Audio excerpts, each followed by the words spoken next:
Today I'm working on a 2011 Audi A4. You can see it's had a lot of stuff done to it.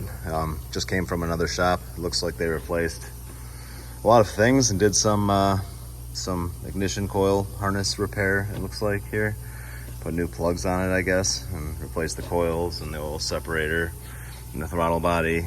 And I guess, looking at what the customer had the records written down. It looks like the fuel injectors were replaced as well, and the spark plugs. Pretty much everything that you could just bolt on this, easily. That is fairly common problems. Looks like it was replaced. So it still had an air intake leak fault. It was rough running. It had mixture related faults. It had a lot of stuff like that going on still. So one way to kind of diagnose these when you have leak in air intake system and mixture and it's idling really rough is you disconnect the vacuum feed here to your oil separator. So what that's doing is it's you disconnect this and then you have to plug off the air intake side.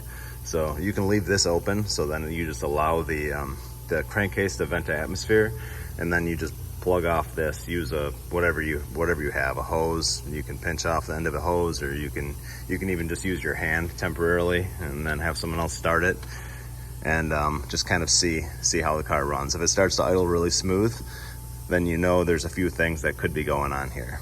It's not as simple as it just being the oil separator. Then what it is the crankcase is pulled into a vacuum by the intake manifold, a light vacuum that's regulated by this. So if you have any large leaks, like let's say this one, for instance, the rear main seal was leaking very, very, very bad. I'll show you the rear main seal.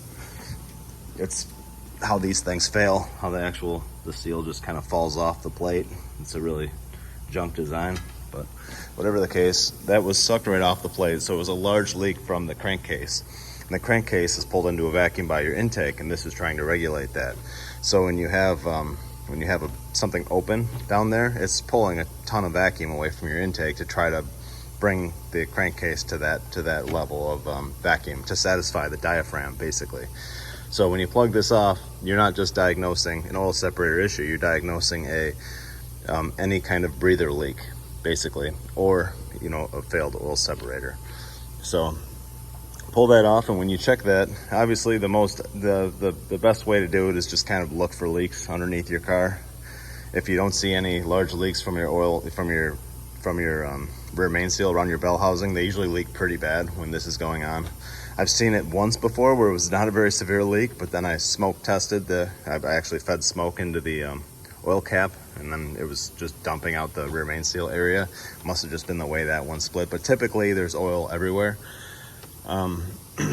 So what happens with that is it's obviously a bad design, but that in itself usually isn't the problem. I think these oil separators, they fail and then it pulls a bunch of vacuum, because when this separator fails, it pulls full intake vacuum on your crankcase, because this is what regulates it. So it's pulling the diaphragm tears, full vacuum on your crankcase, and it sucks that seal right off the plate.